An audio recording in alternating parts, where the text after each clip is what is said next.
Anyway, let's get started. So I think, the good news everybody is probably aware of is that we are seeing a good trend with our hospitalization numbers having finally peaked and starting to come on down. And so this is what we're seeing in terms of the provincial numbers of hospitalizations. And really over the last week, it looks like we've peaked and started to see a bit of a downwards trend. With the ICU numbers, it's a bit more flat, but maybe there's just the early signs that things might be starting to improve there as well. When we look at the Niagara data, I think it's a fairly similar pattern here where it looks like we have peaked and have started to see it coming down. ICU numbers likewise seem to be kind of flat. And then, I think it's a fallacy to focus just on the people who are treated for COVID-19, because I think even those who are not being treated for COVID-19 can have their illness worsened by COVID-19. But nonetheless, even if we focus on that number, we can see at least there's been a positive trend there as well. And so that I think is definitely a good sign. Probably hospitalizations are starting to improve because infections in the community are coming down, or at least they're coming down in the people who are at greatest risk of being hospitalized. Those would be the elderly, those would be vulnerable people. And hopefully it's a sign that they got their booster doses. If we're looking at our cases over time, this is around when the province did their change in testing. So these numbers aren't really representative of the overall population, but we can see it has been coming down. So at least the group who is getting tested, so that's people in long-term care, healthcare workers, and people hospitalized, at least it is seeming like infections are coming down in that group. I'm cautious about interpreting that more widely to reflect everybody else, but perhaps it is more likely reflective of everybody else, since we are also seeing that hospitalization number go down. In Niagara, very similar trend here, where we have started to see those number of cases on their way down.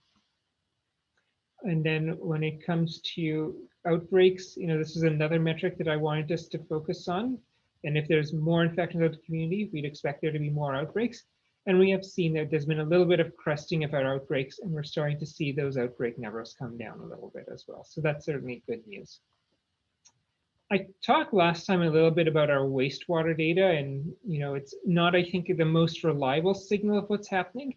I took another look at what our wastewater is doing here. And so this is the Grimsby wastewater treatment plant, where it didn't really make much sense with what the pattern was showing, where through late December, it wasn't really showing a whole lot of COVID-19 activity. We're seeing kind of a consistently high COVID-19 activity through January, but no real sign here necessarily that things are coming down. When we go to the Port Weller wastewater treatment plant in St. Catharines, again, we can see here much more what we'd expect, where there's a buildup of infections over the course of December, and we're at quite a high level in January. Maybe there is some sense that has come down a little bit, but of course, this is a little bit, I think, you get these weird spikes, so it could be that maybe, if this data point wasn't quite as low, maybe you're not necessarily seeing that, but maybe there is some sense there that infections are coming down. And then over in Niagara Falls, I think it's less clear here with the wastewater treatment plant, where it looks like it's stayed pretty consistently high. There's a one data point that's a bit lower, but I'm not as convinced that this data is showing it coming down. But I don't think any of these wastewater data are showing a signal of going up. And so we're probably at least at a plateau of infections, and hopefully are indeed coming down with infections based on some of the other data we've seen. All of that being said, that is good news as it is, that hospitalizations are coming down. There's perhaps fewer infections out in the community. When we look at average daily deaths from COVID-19 in Ontario, we have not yet peaked in terms of people dying from this infection. And this wave is clearly just as bad as the second wave or the first wave was in terms of persons having died.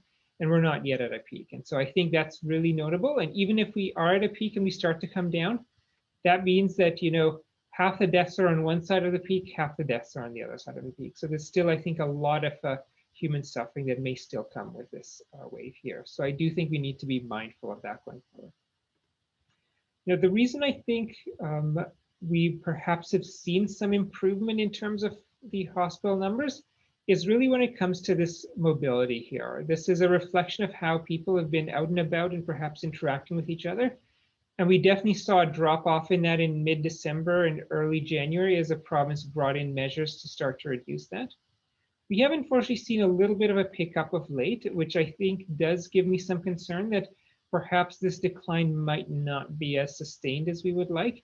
And the fact that the province is reopening somewhat today, I think further makes that going to be more difficult. And I do think there is, some reason to be worried that things may not stay in the trend that we have seen of late, given this increase in mobility as well as what the province is doing today. If we take a look at the Niagara mobility data, it's somewhat similar where, in late December, early January, we got to a reduced mobility, which wasn't too dissimilar to what the third lockdown showed us. Or actually, sorry, this is the second lockdown here. But we've seen an erosion of that, and people are now out in the, going out from home more often as we've got into the middle part of January. And in terms of people doing shopping and recreation, we have likewise seen that while we reduced that for a bit, it did start to creep up a little bit already. And of course, that's no doubt going to start to go up now that things have started to reopen. And so this is all, I think, a potential threat that we could see infections start to climb once again in the community. And with that, we could see increases in hospitalizations. And so I do think we need to be quite mindful of that. The one thing that may prevent that from happening, and what I think everybody is hoping is going to happen, is that vaccination prevents infections from rising again, thanks to the fact that over the last little while, we've got a lot of vaccines and particularly booster doses delivered. And so this is what first doses look like here. The blue lines here are second doses, and then the green lines are third doses. And I think it's significant that we look at the adult population who's eligible for boosters. More than half of adults have gotten their booster dose. And so, people with first, second, or no doses only are now outnumbered by people who have actually got their booster doses. And if we do manage to get through this reopening and not see a big resurgence in hospitalizations, I think it's going to be thanks to this that we've got lots of people with their booster dose, and particularly older people who are more at risk of being hospitalized are the ones who've disproportionately gotten their booster dose. And so I think that is very good news. We don't want to stop here, though. We want to at least get these numbers even higher.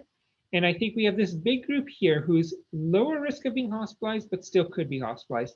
And we want to make sure we get them to get booster doses as well. I'm also quite focused on schools being open and making sure that we keep them safe, and vaccination is going to be really important for them.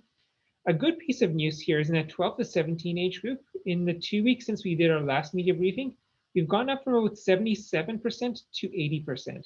So we have definitely seen some real movement amongst this teenage group. Not as much movement in terms of the 5 to 11 age group, where we seem to be stuck in the mid 40s. It is definitely going up, but only by a little. We are starting to get the second doses out, and we're starting to see that second dose number. And I imagine over the next couple of weeks, we'll see the second dose number catch up and be quite close to the first dose number.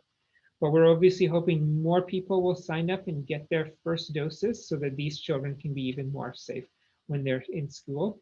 And we are, of course, doing lots of additional promotion. You may have seen some ads we've bought, which is all about trying to hopefully encourage more people to come and get their first and second dose, especially in this childhood age group if they haven't.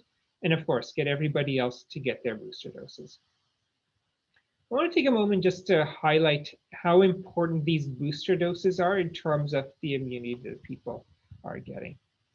Actually, before I do that, I just want to quickly note that what we're seeing in terms of vaccine administration in our society, where we, of course, ramped up our delivery of vaccinations quite high, but you can see we've really tailed off back down to where we were maybe in late November at this point. And so I think there's lots and lots of room for people to come to clinics or come to pharmacies or primary care to get vaccinated. We're really operating at maybe 20% of Niagara's capacity to deliver vaccinations. And there's lots more opportunity for people to get those doses, both those booster doses or even the first and second doses, they don't have it. And we really want to emphasize that message because that's really, I think, what's going to make sure that we don't see a resurgence of this Omicron wave is if people get their vaccines and particularly get those booster doses that keeps them safe. And on that topic, just to show you the impact of the booster doses. So this is a provincial data on what we're seeing with infections. And you can see, this is back in, September, October, November, when we're dealing with the Delta variant, and vaccines are giving very high protection against the Delta variant. When the Omicron variant came on the scene, we saw, immunity really plummet. And then with booster doses, we can see our immunity to infection has come on the way back up. And with only 53% of adults vaccinated so far, you can see we probably have even more room to grow to get our immunity even higher up. And so this is really good news, and this shows clearly that the booster doses are having a real impact in giving people protection from infection. The good news was that the vaccine, even despite the loss of protection from infection with the Omicron variant, there still was very good protection from being hospitalized and very good protection against ending up in an ICU. But with those booster doses, we have started to see these actually come up a little bit as well, which is certainly good news as well. And so I think this really highlights that those booster doses really matter. They're preventing infections, and if you're not getting infected, you're not going to be hospitalized or be in an ICU or have a bad outcome. And even those who do unfortunately end up in an ICU in a hospital, that vaccine is giving really good protection, even with 2 doses, and then even better once we get 3 doses in. It's a really good reason, I think, for people to get that booster dose. We have some data here in Ontario now that's showing how effective those booster doses have been. And so this is how effective the vaccine is against the Omicron variant specifically. And you can see, within the first couple months, people had about 40% protection with 2 doses against the Omicron variant. And over time, that declines. And after about 6 months, protection against the Omicron variant is very low. And I think that reflects what we saw in the previous slide. You can see that once people get a booster dose, within those first 6 days, their immunity jumps back up to where it was with 2 doses. And then after a week, it's even higher, and now higher than it's been before. And so this is clearly showing that that booster dose is definitely enhancing people's protection against the Omicron variant. And definitely, I think, something that we want to make sure we have for protection. If we look at this data here against symptomatic infection, again, this is Ontario data. So, again, the similar trend. We start off with maybe 40% protection. It kind of levels off over 6 months. And then with, the booster dose, we jump back up, get ultimately up to about 60% protection. A small thing I just want to highlight here is that this breaks down. This is the Pfizer vaccine, and this here is the Moderna vaccine. And what is the difference in impact in them? And you can see that if you starting here, that within those first 6 days, the Pfizer vaccine gets immunity up to here, but the Moderna vaccine gets it up to here. So there's maybe a good 5–7% benefit from the Moderna vaccine over the Pfizer vaccine in those initial days. And then even at the final point, it looks like the Moderna vaccine ends up with higher immunity than the Pfizer vaccine with the Moderna versus the Pfizer booster. And so there's some evidence here that that Moderna booster is giving people better protection against the Omicron variant if they get that as a booster compared to the Pfizer vaccine. If we take a look here at severe outcomes, you can see, similar trend here, as I showed previously, where hospitalization was always pretty well protected, even with 2 doses. But we can see it goes up a little bit with the booster dose. And you can see both Pfizer and Moderna get you to a very high level of protection, so not as much of a difference there. Last time I showed you some similar numbers from the UK, and the UK actually has come out with some new data here, and I thought it would be worth just quickly looking at it here. And so these gray dots here is the protection from the Omicron variant, and this is with 2 doses of Pfizer vaccine. And you can see protection started around 60% and sadly declined over the course of 6 months until people had only a little bit of protection against the Omicron variant. When they get their Pfizer booster, you can see the immunity jumps right back up. Though unfortunately, over the course of 15 weeks, it starts to decline again. However, people, if they got a Moderna booster after those 2 doses of Pfizer, you can see their immunity came up to here, which is a bit higher than that Pfizer booster gave. And then the decline in immunity isn't as much as it was for the Pfizer booster. And so you actually have ended up with a little bit stronger and longer lasting immunity with that Moderna booster to the Pfizer booster again. And this is again just to get symptomatic illness. This is, 2 people who got 2 doses of Moderna and then got a Pfizer Moderna booster. And you can see again, it's not as pronounced, but again, it's probably a little bit higher protection to get a Moderna booster. And then that Moderna booster seems to maintain that protection a little longer than the Pfizer booster does. And if we're looking at people, based on that, in our clinics in public health, we continue to really recommend that people get Moderna as the booster dose of choice, because that seems to give stronger and longer lasting protection. And especially against the Omicron variant, I think we want all the protection that we can get. People under 30, where there's a greater risk of myocarditis, and given Moderna does cause myocarditis a little bit more, we're recommending Pfizer. This is a group at high risk of myocarditis, so we don't want to give that side effect. And they're also lower risk of being hospitalized or having a severe outcome from COVID-19. And so I think given that they're lower risk, we can probably trade off to give them slightly less protection so that they're prevented from those side effects. But I think for most people, Moderna is really the vaccine of choice to be getting for booster doses. And I think we'll continue to recommend that at our clinics as the best protection that people can get for the vaccine. I want to stop here and just talk a little bit about where we are hopefully headed after this Omicron wave, especially if we're lucky and we don't see any resurgence of the Omicron wave with our reopening. And I think the big question everybody's asking is about is COVID going to become endemic? Can we switch over to being endemic? And does that mean things are over in the pandemic? And I just want to talk a little bit about what exactly endemic means and what that's probably going to look like and how we need to hopefully adapt to deal with that. So, this is just hypothetically what the virus is going to do. There's exponential growth. It's going to start growing and it's going to speed up and start to spread more over time. And this is what we've been living over the last couple of years effectively, especially during surges, where we have basically epidemic growth or pandemic growth of the infection. And that's really because the virus's infectivity is stronger than the immunity in the population. And so because the immunity isn't strong enough, because the infectivity is greater, there's going to be more and more infections spreading over time. And that's just unfortunately the way it's going to go. Obviously, what we have done in society is that we have tried to compensate for our low immunity by also having social restrictions, wearing masks, doing contact tracing to bring some additional downward pressure on that virus's ability to spread. And as a result, for much of the last 2 years, we've been able to flatten out the spread and keep COVID-19 under control, even though we did not have widespread population immunity yet. And these have been basically what has helped us limit the spread of infection. What we've, of course, tried to do is that with vaccines, we have tried to add additional population immunity. So we increase the size of that bar. So now we can start to rely on that.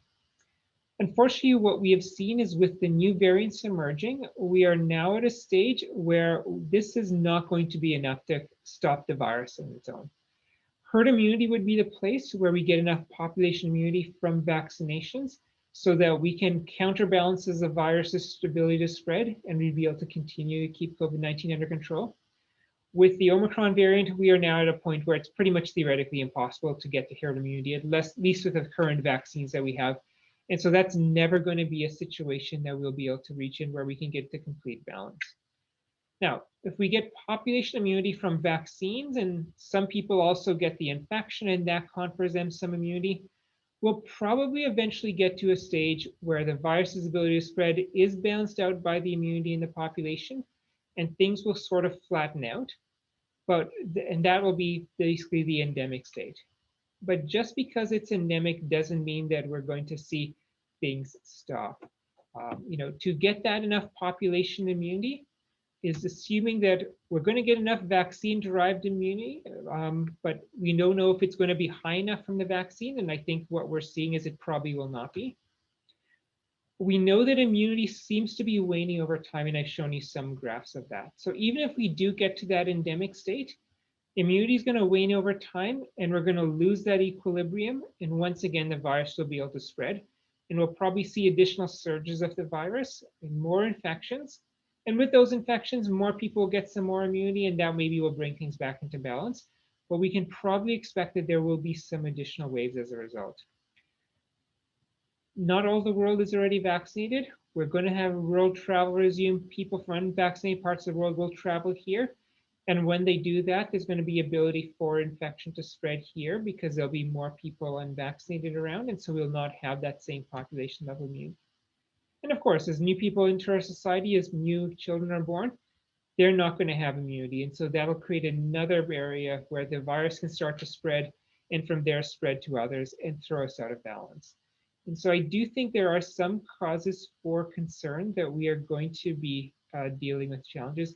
And of course, as long as the virus is spreading throughout the world, we're going to get new variants. I think we have seen already that variants continue to arise. And I think it's almost a foregone conclusion there'll be new variants. And of course, when a new variant arises, we're again going to be in a place where maybe the vaccine doesn't work as well. And so I think we need to look forward to endemic being a state that is not going to be stable, where things basically go flat and everything goes back to normal.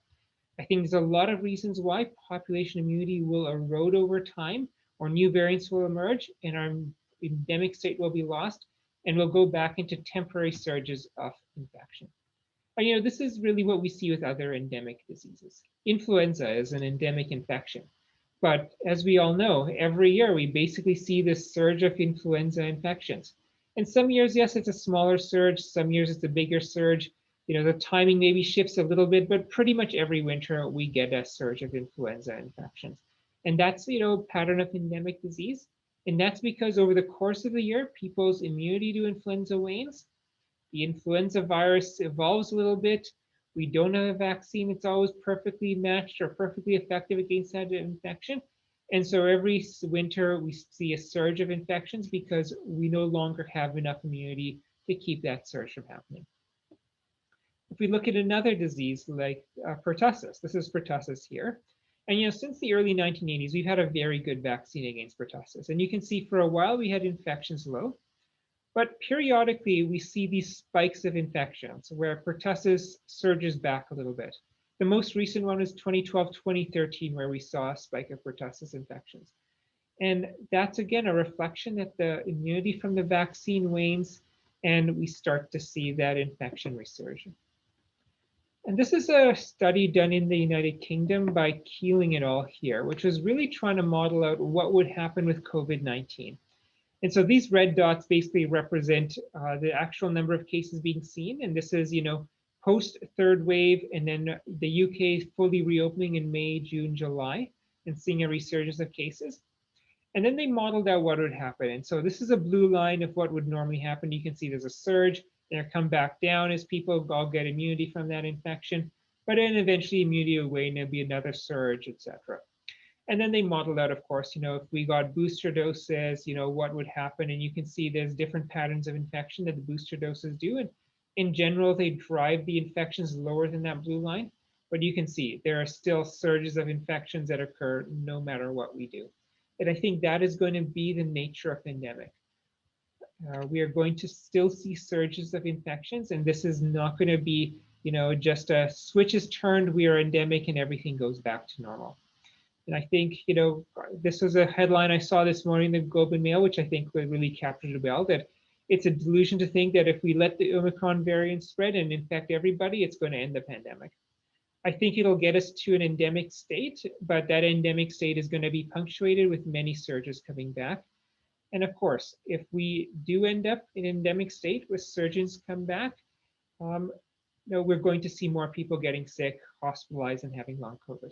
And even if we somehow do get enough population immunity that we can continue to keep things under control, and we maintain that immunity over time, so we're not seeing those new variants, or we're not seeing waning immunity, we'll still have a high level of COVID-19 going around. People will be getting hospitalized. People will be suffering from long COVID over the long term.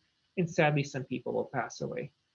And so just to sustain even endemic state where we don't see those surges of infection, means we're going to have more burden on our hospital system over the long term and basically perpetually.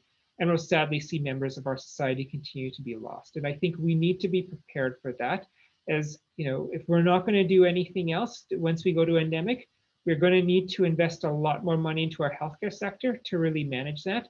And we'll have to accept that we are choosing that we're going to let persons in our society die. Now, I think that is one option of how we deal with endemic. But I think there is another option for what we can do. Just to highlight that, if we do, go down this road, we are getting lots of people hospitalized, lots of people suffering from long COVID. If we look at what happens in our influenza season every year, our hospitals are already overwhelmed. And so it is not going to be something that we will be able to sustain unless we do a lot of investment into our hospitals. I wouldn't expect surges to be as bad once we get to that state, but they will still affect us. And especially if those surges are in winter when we have flu season, that's going to be a difficult time to manage. And so, the key message here is, to me, endemic is not necessarily going to be harmless. And I think we should try and find a different way through this. And I want to highlight a couple examples of how we've managed to deal with other infections. And so I'm just showing up here, these are the top causes of death in Canada back in 1910. And then fast forward 100 years, this is what we have. And I really want to highlight number 2 and number 3 on this list. You can see pneumonia and influenza has remained a major cause of death. It's fallen down to number 6. But tuberculosis, diarrheal diseases, they're not a major cause of death anymore. And actually, all of us know this. We don't really hear about people getting tuberculosis or diarrheal infections anymore. Tuberculosis in the 1800s was the cause of 25% of people passing away. And nowadays, nobody really dies from tuberculosis. At least we almost never hear about that. And so what did we do to actually stop tuberculosis from spreading? And there was a vaccine against tuberculosis. There were medications against tuberculosis. But you can see that the fatality rate from tuberculosis actually declined a lot well before we ended up with that vaccine or with that medication. And what actually ended tuberculosis was actually re-engineered our society to protect ourselves from that risk of tuberculosis. So we got better quality housing. We got building codes put in place. And so our housing was better. It wasn't as crowded. That reduced the risk of people getting infected from tuberculosis. And it also gave people the better quality of life so that they were actually able to recover from tuberculosis more effectively. Likewise, we improved people's working conditions. So people were healthier when they were at work. And if they were healthier, that meant that they were able to recover better. And of course, they were in a workplace which had less risk of them getting infected with tuberculosis. A little bit debated still, but there is evidence that air pollution and pollutants in the air actually make tuberculosis more lethal. And so by reducing air pollution, we've actually been able to reduce the risk of dying from that. We changed some of our hygiene norms, and actually around 1900, it was a social norm for people out in public to spit all the time. And of course, we don't do that anymore. And that was actually a norm that was changed specifically in response to realizing that actually that spit carries a tuberculosis bacteria and that can infect other people. And then we did things like contact tracing in public health to identify infections, isolate people, and stop the spread. But basically, it wasn't necessarily vaccines, medications that brought this to an end. It was actually re-engineering our society to make it a safer society, and that actually reduced tuberculosis. Switching here then to looking at diarrheal illness, kind of a similar story happened there, where the big thing that reduced diarrheal illness is that we improved sanitation and water treatment specifically. And by doing that, we got rid of a lot of those pathogens causing diarrheal illness. And that has actually been recognized as one of the greatest medical advances in the last 150 years. On top of that, we started to treat water, so there weren't infections in our water. We improved our living conditions, including building codes, and actually got proper bathrooms and the like. And so that reduced the ability of people spreading diarrheal illness into homes. We improved, again, the working conditions, so people were less likely to come across contaminated water. People were working in a more sanitary environment where those infections couldn't affect them. We improved nutrition and standard of living, which improved people's immunity and ability to fight off those infections. We regulated our food production so that our food sources would be safe and not be carrying pathogens that could infect us. We improved irrigation, so water being used to produce our food would no longer be water that might be carrying pathogens that could actually enter our food and then be hiding there for when we consumed it. We in public health are out inspecting restaurants and bars and grocery stores, making sure that the food that's actually delivered to us is safe.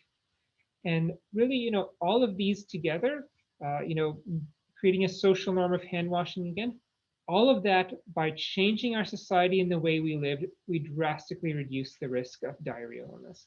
And I think what we need to be thinking about as we approach COVID-19 is not that we're just going to go back to living life as it was in 2019 and accepting lots of people hospitalized and people getting long COVID and sadly people dying from COVID-19, and we just accept that and we fork over the tax dollars to pay for a much bigger healthcare system to manage that. I think we should be thinking about how do we take everything we've learned about COVID-19 in the last 2 years and do some things that re-engineers our society to reduce that risk completely. And in the process, perhaps reduce the risk of other infections. One of the big things that we've learned is that ventilation stops the spread of COVID-19, and we can really reduce our risk of infection if we improve ventilation. And so we should be updating our building codes to really improve our ventilation, improve our filtration, so we can make all of our indoor spaces safer from COVID-19, and that will actually reduce our risk of getting this infection. Tied to that is, I think we can be doing things like monitoring for carbon dioxide, especially in public places, so we know when a public place is unsafe and we can take action. This is in Japan, and this is actually a movie theater where you can see they have 10 different screens where movies are playing.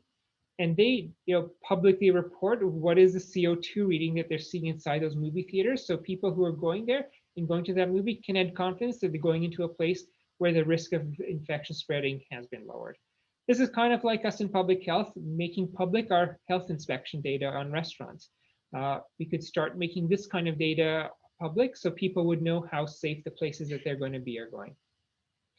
One thing I think we all know is that because of ventilation, outdoor activities are safer than indoor activities for COVID-19. And one of the things we've done is we've actually seen a lot more patios being created in our regions, and even roads being closed down in the summer to expand patios and allow much more outdoor dining. I don't see why we should stop that. I think this has been a really good innovation, and maybe we can re-engineer our society so that we do a lot more things in the outdoors. We move restaurants to be outdoors as much as possible, at least in the summer months when it's possible, and reduce that risk of COVID-19. I think this is probably going to be some longer term rule for masks. We'll maybe not be wearing masks all the time, but maybe every winter when the flu and COVID season comes around, we maybe bring the masks back so that we can have protection. Or maybe we find some defined indoor areas which are higher risk, and then we're going to wear masks when we're in those areas. I think we should be thinking about exactly where we would want to do that. Last 2 years, we have basically exited December with a big wave of COVID-19. And part of that is that we have holiday gatherings in the Christmas time.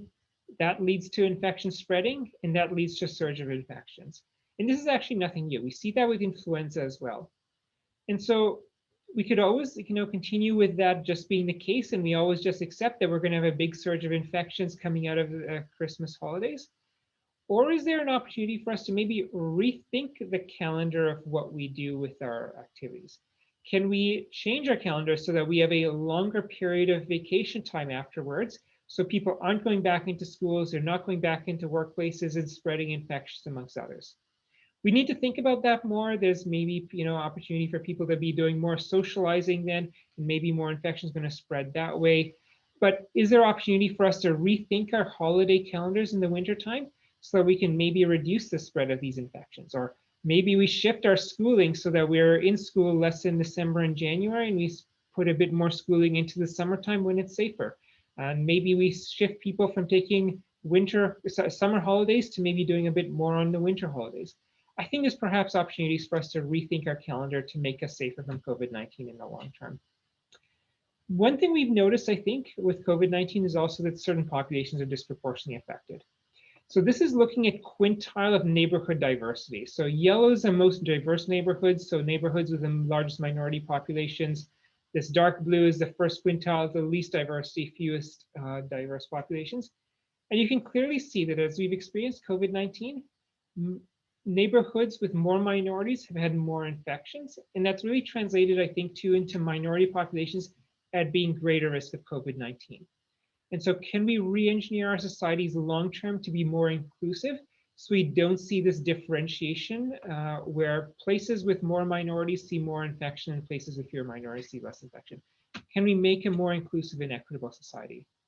Likewise, if we look at even economic means material deprivation, people who are most material deprived in yellow, so poorest, versus the people who are least material deprived, the people who are the richest, we saw a difference in their COVID-19 risk.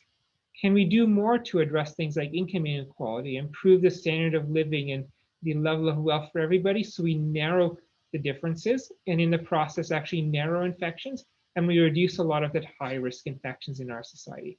I think there's opportunity here for us to do things that actually maybe change our society so that we can reduce the risk of who is actually getting COVID-19. Another area we can think about is staying home. We've all gotten used to working from home much more now, and we've actually had the infrastructure to do it. We should never go back to the point where people who have a cold are showing up in work and perhaps spreading infection. And part of that is we probably need to have some sick pay policies so that people who aren't supported to stay home and who aren't able to work from home, we give them the ability to actually stay home and not spread infection. And by that, we actually reduce the spread of COVID-19 overall in our society. And then, of course, we're going to get new vaccines and better vaccines. The vaccines we have were the vaccines developed in less than a year. Over time, I think these vaccines will improve and they'll perhaps give us better immunity, and immunity that might not wane. We're, of course, now seeing some new medications coming online to protect us from COVID-19. And if we do get severely ill, and that will hopefully prevent people from being hospitalized, and that's going to help as well. And I think if we can address the vaccine rollout globally and get more of these countries and parts of the world where people do not have much vaccination, that'll reduce the risk of people bringing COVID-19 into our society. It'll reduce the risk of new variants emerging and make our society safer overall. And so these are all a whole bunch of things that I think we need to start to think about what does our post-COVID pandemic society look like? If we want to go back to 2019, I think we're going to accept a lot of people getting sick still, a lot of hospitalizations, people getting long COVID, and sadly people dying. And of course, a lot of tax dollars that we're going to be spending to ramp up our healthcare system, basically indefinitely, to deal with that increased burden from COVID-19 forever as it stays endemic. Or we can do some of the things here where we invest in our society and improve it and actually reduce the risk of COVID-19, but probably actually reduce the risk of influenza and a whole bunch of other similar infections in the process. And we end up with a society that is safer overall and probably better overall. And we don't actually have to deal with, ramping up our healthcare sector to deal with the risk of COVID-19 long term. And I think as we discuss and have the conversation about moving to endemic, we really need to start to talk about some of these ideas and what the society we want to have looks like going forward. So I've talked a lot, so I'll stop there and turn it back to over for questions. Great, thank you. Okay, so to start, we have Paul, and you should be able to unmute now. Can you hear me okay? Yep. Oh, thanks, Courtney. So Dr. Hergy, I think you mentioned we're only at about 20% capacity. I think you said is that for boosters or is that shots overall?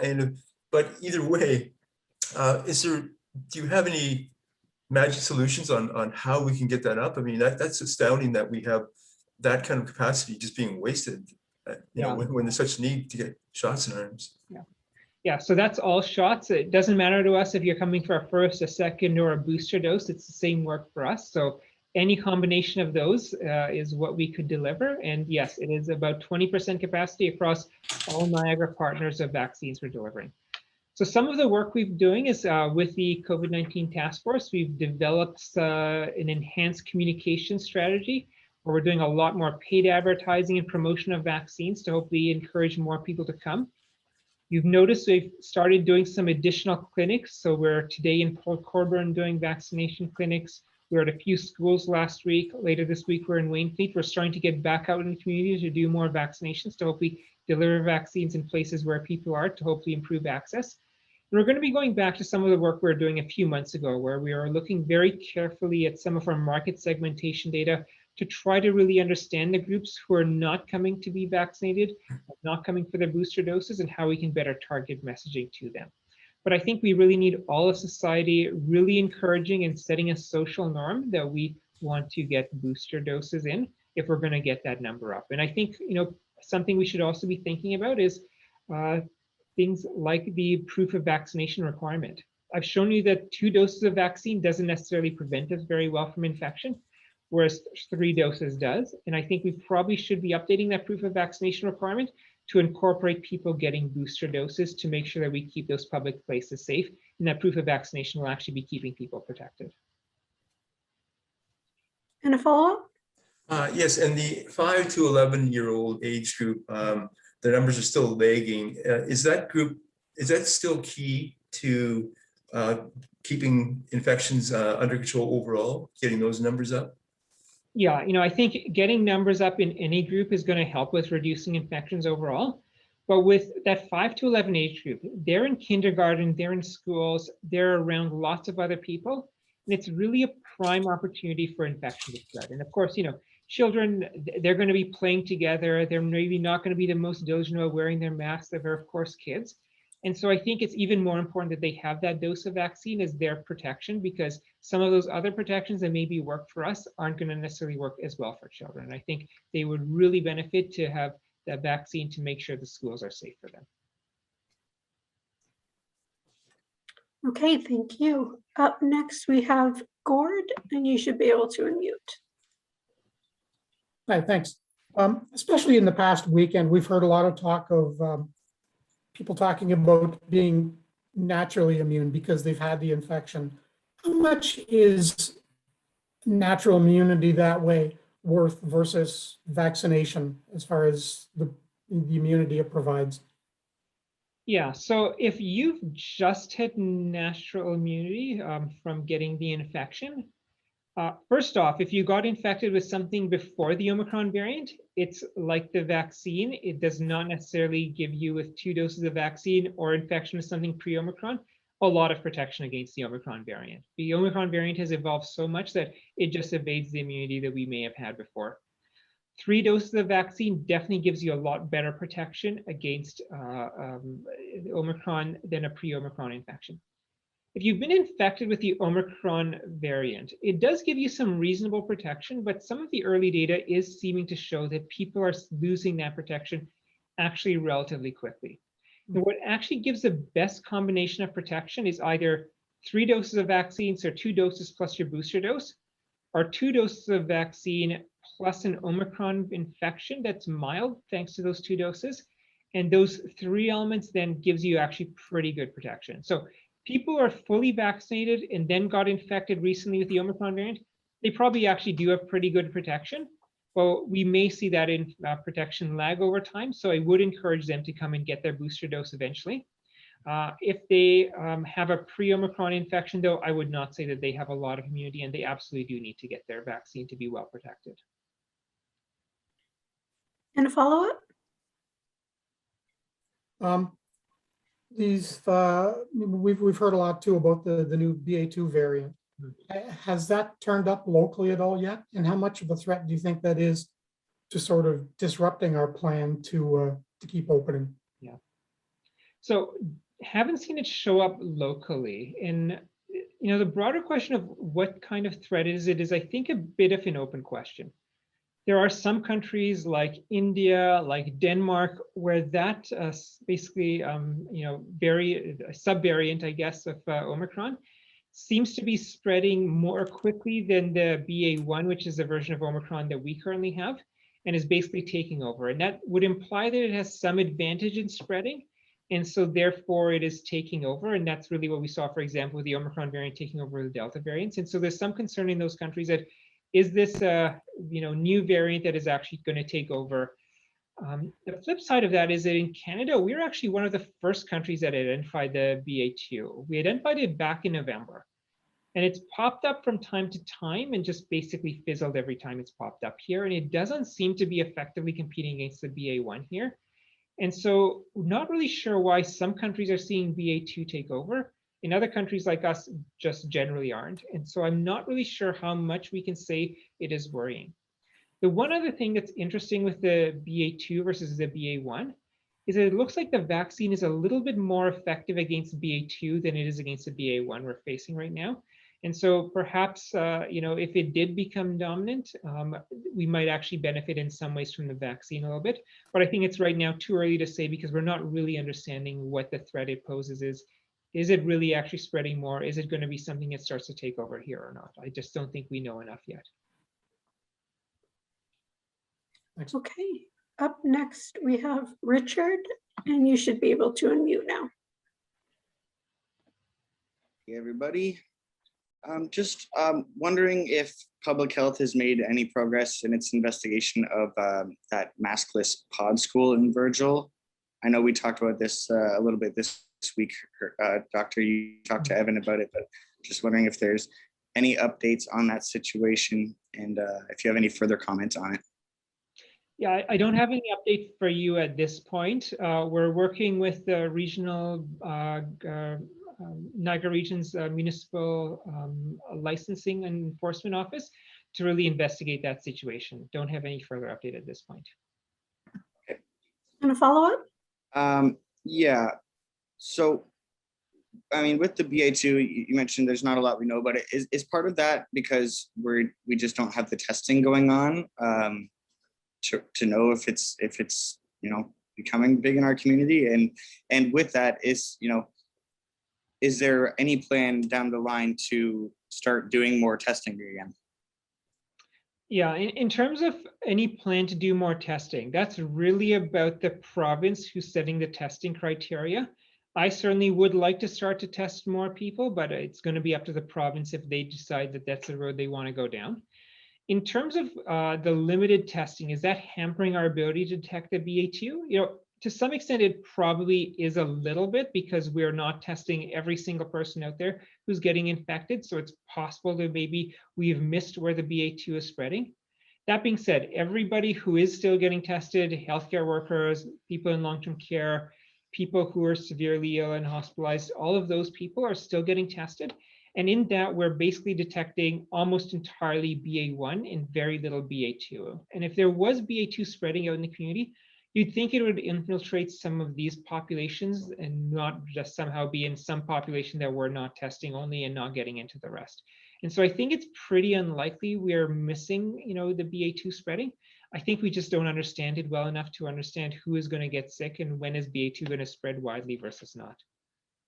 Awesome. Thank you. Thank you. Okay, up next we have Dawn, and you should be able to unmute. Yeah, thank you very much, Dr. Hirji, for taking my question. I'd like to expand a bit more on Niagara region and the wastewater testing that's being done there. Can you kind of give me an overview on how this all came together, how long you've been doing it for, and kind of just give me how it's working out? Yeah, so this is really a partnership between us, Public Works in Niagara region, who of course runs the wastewater treatment plants, the University of Guelph, and the Ministry of Health, all working together to do this work.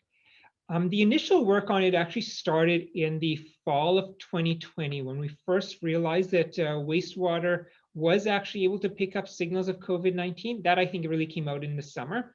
And so in the fall, some pilot work began, and we were in one of the areas that volunteered to be part of that pilot project. Through that pilot project, it showing that it was successful and there was some correlation of the virus fragments we detected in wastewater and what we are seeing in terms of the surges of infections in society at large. And so really since about May or so of 2021, we've had regular wastewater testing across all 6 of Niagara region's wastewater treatment plants. Samples are collected at the wastewater treatment plant. They're sent to the University of Guelph, which actually does the testing and then does a little bit of the analysis. And through a central data system set up by the Ministry of Health, we actually then get access to that data so we can see what it's doing. And then provincially, that data is being collected from us and many other parts of the province and all aggregated together so the province can have a global view of what's going on with wastewater surveillance. So hopefully that answers your question. Yeah, it does. So can you anecdotally say how you feel about it right now? I mean, I work out of Hamilton, as you know, and so that question's come up to our medical officer of health several times, and she's really kind of downplayed it as being effective at all, not giving good results. Where do you stand on that? Yeah, I'm not too different from what Dr. Richardson thinks. 2 weeks ago, if you actually look at the media briefing, then if I can't remember if you're a part of it, I went in a little bit more detail where the patterns don't necessarily always seem to make sense. I focused really on the Grimsby wastewater treatment plant, where it seemed to imply that there wasn't really any COVID-19 going around in December, when we were, of course, detecting lots and lots of infections. And then, even the graphs I showed you today, it doesn't really show a consistent pattern. There's a lot of ups and downs, and it's hard to really interpret too much from that. My suspicion is that the wastewater testing is maybe a more reliable indicator of COVID-19, maybe in a place like a Toronto, where you have a dense urban area, you're going to have a lot more people. And, whenever you have a larger sample size, you start to get more reliable measures.